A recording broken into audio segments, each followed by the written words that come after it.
Your attention, masters, mistresses. All systems functional for the Everything Geek podcast. Hey, this is Rich McDonald, and I play Commander David Mason on Call of Duty Black Ops 2. And you're listening to Everything Geek podcast. Hey, it's James Arnold Taylor, the voice of Obi-Wan Kenobi and Master Plo Koon in Star Wars The Clone Wars, and you're listening to Everything Geek, the podcast. Hey, it's Leif Gamfert. I played Uncle Ben's killer in The Amazing Spider-Man, and you're listening to the Everything Geek podcast. Hello, I'm Simon Fisherbecker. You probably know me better as Dorian Moldovar from Doctor Who, or the Fat Friar from Harry Potter. And this is Everything Geek podcast. Face it, Tiger. You just hit the jackpot with the Everything Geek podcast. You're listening to the Everything Geek podcast, bringing you interviews from your favorite films and TV shows every week, and all of the latest news. Here's your host, Rory Williamson.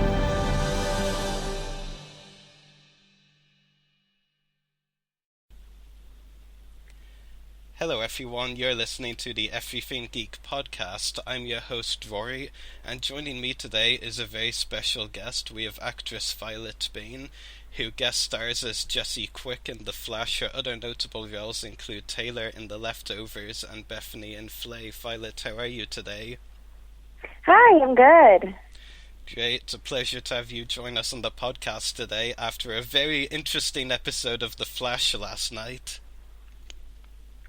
Yeah, last night was a great episode. I'm excited to talk about it. Yeah, definitely. There's definitely a lot to talk about, but for any of our listeners who haven't seen the episode yet, I'm just going to do the courtesy and give you a spoiler alert warning, because we will be talking about it in detail, and I don't want anyone complaining to me about spoilers, because... Right, you know, the spoiler police are out there, and they're very intense.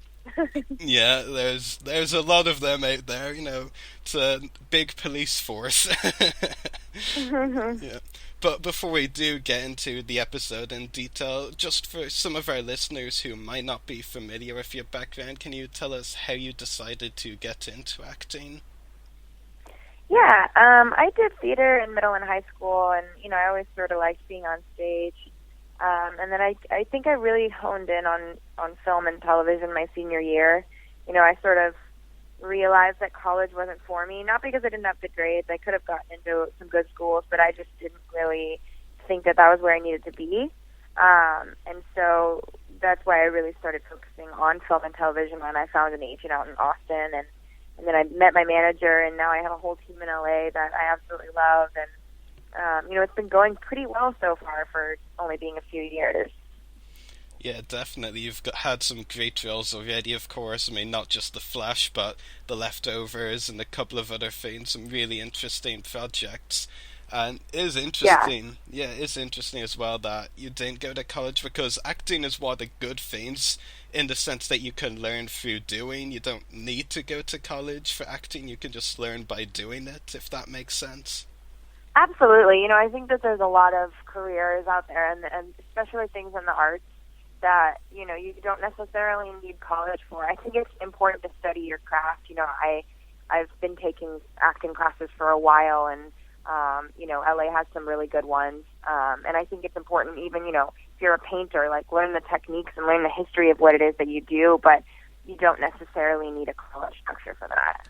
Definitely. Now, were you familiar with the Flash comics and Jessie Quick's character prior to being cast in the role? I had seen a couple episodes of the show, and I knew the character, obviously. I didn't know who Jessie Quick was, though, and when I auditioned, they actually didn't tell me that was who I was auditioning for. So I just sent in a taped audition using, you know, different script, and when I actually booked it is when they finally told me who I was playing, and that's when I got comic books and actually studied up about her and learned who she was and how cool she was. Yeah. And there are pictures out there of you picking up some Jessie Quick comic books as well, so you definitely did studying for that. Yeah, which was great, of course. And obviously great that you took the time to, study the character like that, because you had only seen a couple of episodes of the show, as you said. Yeah, well, absolutely. I mean, I think it's important if you're playing, either a character from a novel or a comic book or someone in real life.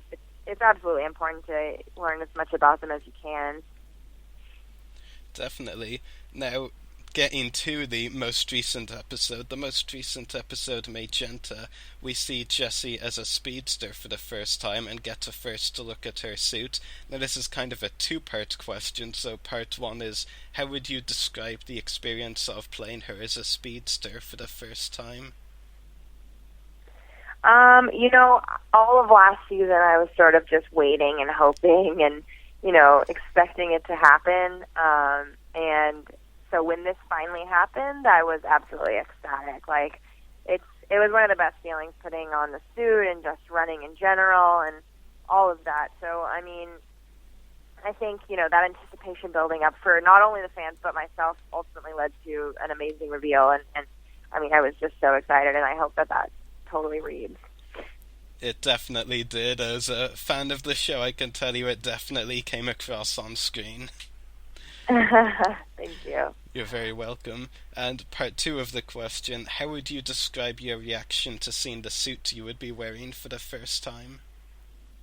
I mean, I was pretty excited. It was sort of like we went back a couple of times and, made some alterations and things like that. But ultimately, I mean, I absolutely love it. And putting it on is like a feeling like no other, and you actually feel like a hero. And it's kind of surreal, but it's awesome. And I just hope I get to wear it more this season. Yeah, definitely. That would be very exciting for sure. So, now, even though we see her suit for the first time in the latest episode, we do have to wait until the next episode to see you wearing it, which, for the spoiler alert police out there, there is footage out there of you in the suit for the next episode, so technically not a spoiler, but if you haven't seen this week's episode, well, what are you doing here? And two, that would be a spoiler. So, without giving anything away about the next episode, which I know you can't do anyway, can you describe how the suit felt? Comfortable, uncomfortable, etc.? It's really tight red leather, so comfortable isn't really the word I would use to describe it. But it is, I think it sort of molds to your body the more you wear it. Like Grant's is pretty much, like a second skin if you've been wearing a suit for 3 years. But I think, even just in the one episode, the more I wore it, the more it sort of melded to me. But I mean, it's definitely pretty constricting. You have to work around it when you're running, and they do build it so that you're, the things that you're doing, the stunts and things, running, all of these, moving actions that you're doing, they build it around that. So it is, they think about that when they're building it. But it doesn't really, it's still leather, and leather works in certain ways and doesn't in others, so. Yeah, that makes a lot of sense. I was actually reading an interview with Teddy Sears recently, who of course played Zoom, and he said something very similar, that, it wasn't necessarily the most comfortable costume, but it was built around, the acting, and like you were describing there about the stunts you would be doing with it, like the running, so it's very interesting that you found it to be similar like absolutely. that. I mean, it is like, it is, the more you wear it, it does get more comfortable, and when you're actually in the moment and acting and doing the scenes, you're not thinking about how uncomfortable it is. It's just when you say cut and you sit down in your chair and you're like, oh, maybe this is a little tight, and, you have to loosen it up a bit, but, yeah. Yeah, look on the bright side, I'm sure it's not such a bad costume that you can't eat or do anything in it, like the Stormtrooper actors in Star Wars, they could never do anything. Right. Yeah. So, in terms of the previous season now, it's interesting because between when we first met Jessie in the second season and where we meet her now, of course, in very different places. So I'm curious, what were the challenges you faced during the second season of The Flash when you originally joined the cast of the show, and the challenges you faced playing Jessie now as a speedster? I mean, what were the challenges you faced in both those scenarios?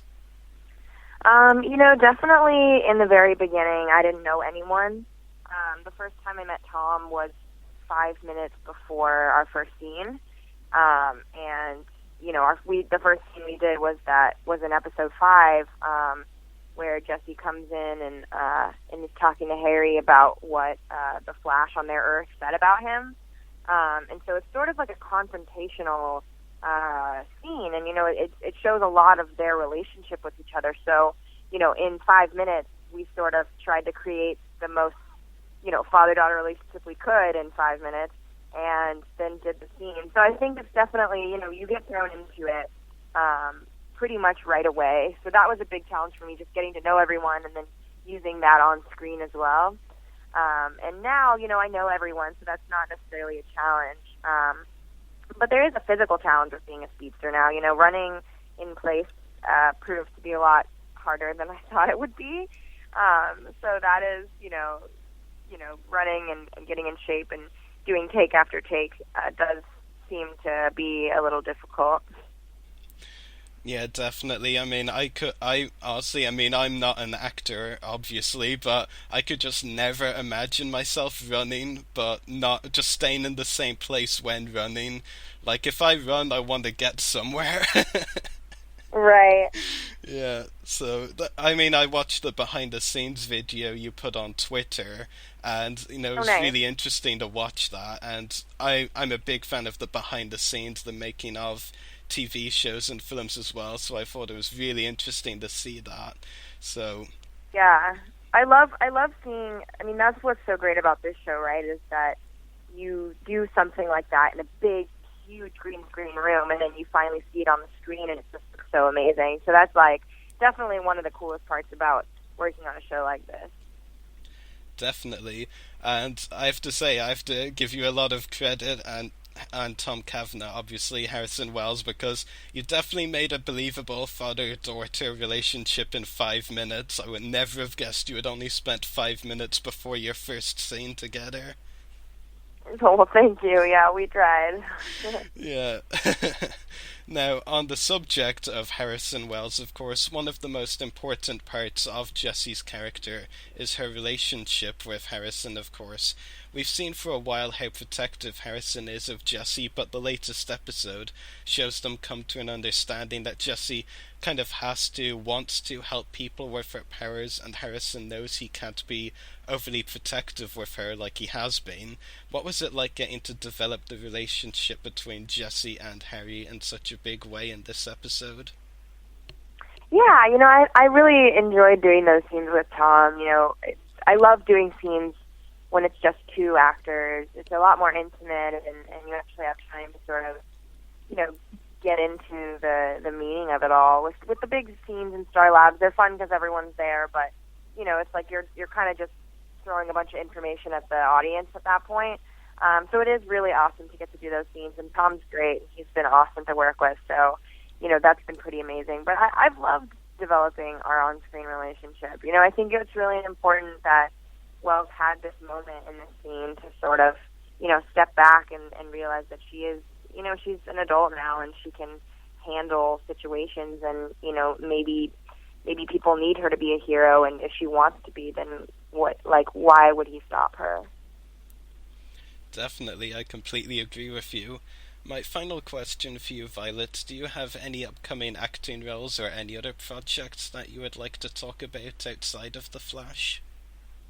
Yeah, actually, a film that I've been working on for a very long time got released during South by Southwest this year, and it is actually right now, and for about a month or two, we'll be touring around various cities in the United States. It's called Tower, and it's a documentary about the 1966 mass shooting at the University of Texas, and it was actually the very first school shooting that ever happened in the world, and it's just a very powerful story and a very important message, and I really want people to watch it, and I think it's it's sadly relevant right now in the United States and in the world, just the violence that's going on and the need for gun control. So I think it's a really important film, and I really hope if it comes to your city, you can check it out, towerdocumentary.com, and see if it's airing in your city in theaters, and if not, it'll be out in, you know, all of the streaming websites later in the year. So hopefully, you know, you can really go and see it and understand the message. Yeah, I definitely agree, because it's great, of course, with shows like The Flash that are about hope and all, but I think it's also great to be to watch, you know, things like that, you know, show a really powerful message, you know, and make us view the world in a different way. Like I said, Flash, you know, does give a lot of people hope, but there are a lot of powerful messages that need to be told as well, so I'm definitely looking forward to finding out more about that project and seeing it. Yeah, absolutely. I encourage everyone to go and see if it's airing near you. Definitely. Now, before I let you go, Violett, we do have one question for you from one of our Facebook followers as well. Atiko Tola wants to know, and he says, how would you describe the feelings that Jesse has for Wally? You know, I definitely think that there's a little something there. I think they were getting somewhere last season, and then, you know, they went back home. So I think you're going to see a little bit of that in the next episode for sure. That's a definite tease. Next episode. Wow. And I didn't think we'd get anything from the next episode here. The next episode's going to be a big one. Yeah, stop teasing me already. But yeah, so that's all of the questions we have for you today, Violett. It's been a pleasure talking to you on the podcast. Yeah, thank you so much. You're very welcome, and hopefully I can talk to you again at some point. Yeah, absolutely. Yeah. So I'll talk to you again soon then, and thanks again for joining us today. Take care. Bye. Yeah, bye. So that was our interview of actress Violett Beane. I hope you enjoyed listening to it. So, The Flash airs on the CW on Tuesdays at 8/7 Central. Be sure to keep tuning in. 3 episodes into the new season already, and still a lot more to come, that's for sure. So time to wrap up today's show. Make sure to check out our podcast links. Check out our website, website.everythinggeekpodcast.com/EGP. Check out our Facebook page, www.facebook.com/everythinggeekpodcast. Check out our YouTube channel, www.youtube.com/user/everythinggeekcast. Check us out on Twitter, twitter.com/everythinggeekp. Check us out on Instagram, instagram.com/official everythinggeekpodcast. Check out our Mixcloud profile, www.mixcloud.com/everythinggeekpodcast. Email us at the following email, everythinggeekpodcast@gmail.com. Check out our companion podcast, Everything Geek Comiccast, www.facebook.com/everythinggeekcomiccast. Make sure to check out the hosts' YouTube channels. Mine is www.youtube.com/user/Separatist Check out Violett Beane's Facebook page, www.facebook.com/Violett Beane, and check out channel 1138 where we broadcast live from, www.channel1138.com. Geek set, everyone. Well, I started acting when I was young, not for money, but I started acting in like community theater and theater in elementary school, and then because in season 1 when you two shared that scene, and like you were still, Enigma was still the good guy then, technically speaking, and the Penguin was obviously the bad guy, and now the roles sort of have reversed. Well, they've unreversed.